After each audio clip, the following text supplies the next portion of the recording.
Klaim kedaulatan China di Laut Natuna Utara hingga saat ini masih berlangsung.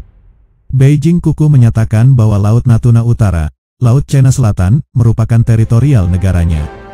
Jika melihat sebaran peta yang diakui sepihak oleh pemerintah China memperlihatkan luasnya klaim Beijing atas Laut Natuna Utara, China setidaknya mengklaim lebih dari 80% Laut Natuna Utara.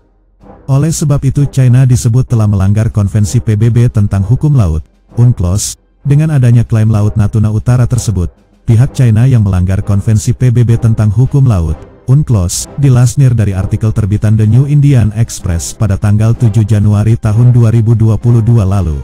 Beijing mengklaim sekitar 80% dari ruang maritim di Laut Cina Selatan. Lanjutnya, klaim yang diajukan China itu tumpang tindih dengan kedaulatan negara lain atas Laut Natuna Utara. China tegas membatasi klaim negaranya atas Laut Natuna Utara berdasarkan Nine Dash Line. Peta sebaran Nine Dash Line terlihat mencaplok banyak kedaulatan berbagai negara khususnya di ASEAN atas Laut Natuna Utara. Seperti halnya Malaysia dan Indonesia yang sama-sama jadi korban dari klaim China di Laut Natuna Utara.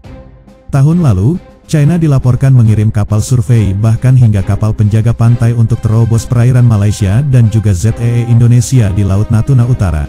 Kapal penjaga pantai China dan kapal penelitian mereka terdeteksi melanggar batas perairan Malaysia dan zona ekonomi eksklusif, ZEE, Indonesia, dikutip dari Defense Security Asia, tanggal 19 Februari tahun 2022. Organisasi non-pemerintah AMTI ikut memantau perkembangan di Laut Natuna Utara.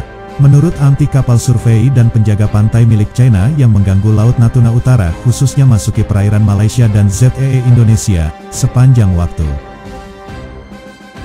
Kapal survei dan penjaga pantai milik Beijing itu menargetkan kegiatan eksplorasi migas yang dilakukan Indonesia dan Malaysia. Kapal-kapal China tersebut menargetkan kegiatan yang dilakukan oleh dua kapal bor minyak dan gas, yaitu West Capella, yang beroperasi di perairan Malaysia dan Clyde Boudreaux, yang beroperasi di perairan utara Pulau Natuna, Indonesia, tambahnya.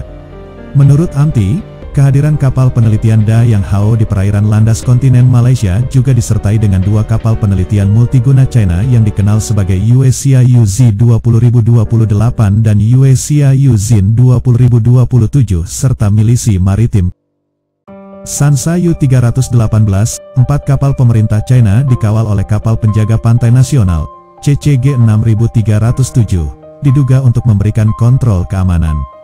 Pihak Malaysia sendiri tak tinggal diam. Pada Oktober lalu, Kemenlu Malaysia memanggil Dubes China untuk Malaysia. Malaysia mengajukan protes atas hadirnya kapal survei dan penjaga pantai milik Beijing di Laut Natuna Utara. Namun, tanggapan Beijing mengenai keberatan Malaysia itu menegaskan bahwa China merupakan pemilik dari Laut Natuna Utara. Beijing menyebut jika kapal survei miliknya yang berada di Laut Natuna Utara melakukan penyelidikan ilmiah di teritorialnya sendiri. Kapal survei, milik China, sedang melakukan penyelidikan ilmiah normal di wilayahnya sendiri, kata Kementerian Luar Negeri China, dilansir dari Defense Security Asia. China beranggapan jika ZEE Malaysia yang ada di Laut Natuna Utara merupakan kedaulatan Beijing. Terusnya gangguan kapal China terhadap kegiatan eksplorasi migas di peta Nine Dash Line semakin memperumit upaya investasi industri migas di kawasan Asia Tenggara, menurut AMTI. Apabila gangguan kapal China ini terus berlanjut, tentunya akan berdampak buruk di masa depan. Media Malaysia ungkap hal buruk yang kemungkinan bisa terjadi di masa depan menyangkut adanya gangguan kapal China di Laut Natuna Utara. Jika gangguan terhadap kapal China ini terus berlanjut dan meningkat di masa depan, mungkin tidak ada lagi investor yang mau berinvestasi dalam kegiatan eksplorasi minyak dan gas. Media Malaysia juga menyebut jika apa yang dilakukan China itu bisa diartikan sebagai upaya sabotase ekonomi khususnya migas Malaysia dan Indonesia. Gangguan dari kapal-kapal China ini bisa diartikan sebagai upaya sabotase ekonomi atau lebih tepatnya industri migas Malaysia dan Indonesia, terang Defense Security Asia. Perlu diketahui bahwa, selama ini kapal penelitian China, Da Yang Hao berada di perairan Malaysia untuk melakukan pekerjaan penelitian, didampingi oleh 4 kapal China lainnya. Kapal menurut AMTI, kapal milik China, khususnya kapal riset Da Yang Hao, mengincar kegiatan yang dilakukan oleh kapal bor yang disewa Petronas, West Capella.